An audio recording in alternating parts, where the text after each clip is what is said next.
अस्सलाम वालेकुम नाज़रीन, ये जो आप पहली तस्वीर देख रहे हैं, इस तस्वीर के अंदर आंखों में सुहाने ख्वाब लेकर एक नौजवान आपको नज़र आ रहा है, जिसे देखकर माँ बाप सदके उतारा करते होंगे, जिसे देखकर बहनें जीती होंगी, जिसकी मंगेतर आने वाले टाइम के लिए न जाने कितने ख्वाब सजाए बैठी होगी।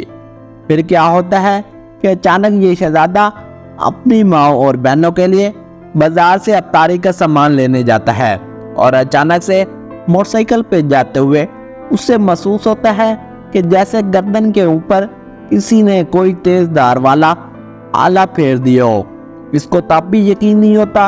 ये मोटरसाइकिल से मैथ गिरता है और दोबारा से अपनी हिम्मत इकट्ठी करके दोबारा अपने पाँव पे खड़ा होता है। और क्योंकि इसको इस चीज़ का यकीन नहीं आ रहा होता और ये सोच रहा होता है कि न जाने ऐसी कौन सी चीज़ है जिसने इसकी रगें काट दी हैं, लेकिन वो फिर भी हिम्मत नहीं हारता। इतने में खून के फव्वारे इसके जिस्म पर गिरने लगते हैं और इसको देखकर कोई इशारा भी करता है। इसके पास एक धीमी सी आवाज़ में गाड़ी तेज रफ्तार गुजरती है। कोई शख्स इस गाड़ी को आवाज़ भी देता है, रुकने का इशारा करता है, लेकिन वो गाड़ी वाला रुकता नहीं है। यकीनन वो ये सोच रहा होगा कि मेरा क्या लगता है जो मैं इसके जान बचाने के लिए वक्त ज़ाया करूं। नाज़रीन, फिर एक और बाइक वाला इसके करीब से गुजरता है। वो रुकना ही चाहता है, लेकिन इसके दिल में भी ये ख्याल आ जाता है कि ये मेरा क्या लगता है, ये कौन सा मेरा सगा है। इसीलिए वो भी बाइक स्टार्ट करके अपने काम की तरफ रवाना हो जाता है। और नाज़रीन, इसी तरह के कई बेहस लोग इसके करीब से गुजरते हैं, ये सोचकर कि ये हमारा कौन है, हम अपना वक्त क्यों ज़ाया करें। फिर यूँ होता है कि कुछ अल्लाह वाले लोग इसकी तरफ भाग भाग कर आते हैं, लेकिन तब तक बहुत देर हो चुकी होती है, क्योंकि इसके कपड़ों के साथ साथ वो सड़क भी इसके खून के फव्वारों से भीग चुकी होती है। इतने में फिर भी लोग कोशिश करते हैं। कोई गर्दन के ऊपर रुमाल बांधता है तो कोई कपड़े का बंद बांधने की कोशिश करता है कि शायद खून कहीं से रुक जाए, मगर अफसोस कि बहुत देर हो चुकी होती है, क्योंकि ये दाती डोर तब तक अपना काम कर चुकी होती है और ये शहजादा यूं ही तड़पते तड़पते अपनी जान दे देता है।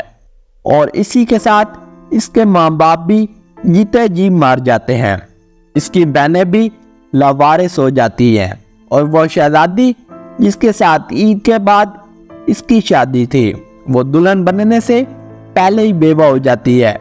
नाज़रीन, ऐसे में हमें ये तक अंदाज़ा नहीं होता कि किसी जालिम की कुछ वक़्त की तफरी ने हंसते हंसते खेलते खेलते घर को, इसके माँ बाप को और इसकी बहनों को उजाड़ दिया।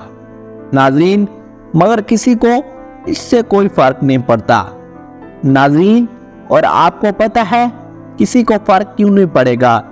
ऐसा इसलिए नहीं होगा कि जब तक पतंगबाजों के वालिदैन में से किसी की अपनी औलाद इसी तरह से तड़पते हुए किसी दाती डोर से गला कटने के बाद सड़क के ऊपर रक्स बिस्मिल की तरह तड़पते हुए मर जाए, जब तक ऐसा किसी पतंगबाज के साथ नहीं होगा तब तक वो इसकी तकलीफ महसूस नहीं कर सकते।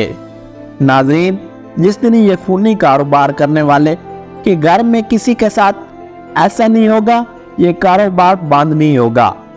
अब ये तस्वीर देखिए जिसमें यह शहजादा कफन में लिपटा हुआ अपनी अब्दी नींद सो रहा है। इसके साथ जिस्म से किसी घटिया जानवर की डोर ने खून का आखिरी कतरा तक निचोड़ लिया है। न जाने हमें कब शर्म आएगी और न जाने हम कब ये बात समझेंगे कि आपका एक अमल किसी की जान ले सकता है और आपका एक छोटा सा अमल किसी की जान भी बचा सकता है। अल्लाह ताला इस शहजादे को जन्नतुल फिरदौस में आला मकाम और लवाइकीन को सब्र जमील करने की तौफीक अता फरमाए, आमीन। और नाज़रीन, आसिफ की वालिदा की वफ़ात की खबर गैर तस्दीक शुदा है। उम्मीद है आपको ये वीडियो पसंद आई होगी। चैनल को लाजमी सब्सक्राइब कीजिए। मिलते हैं एक और वीडियो के साथ, तब तक के लिए अल्लाह हाफिज़।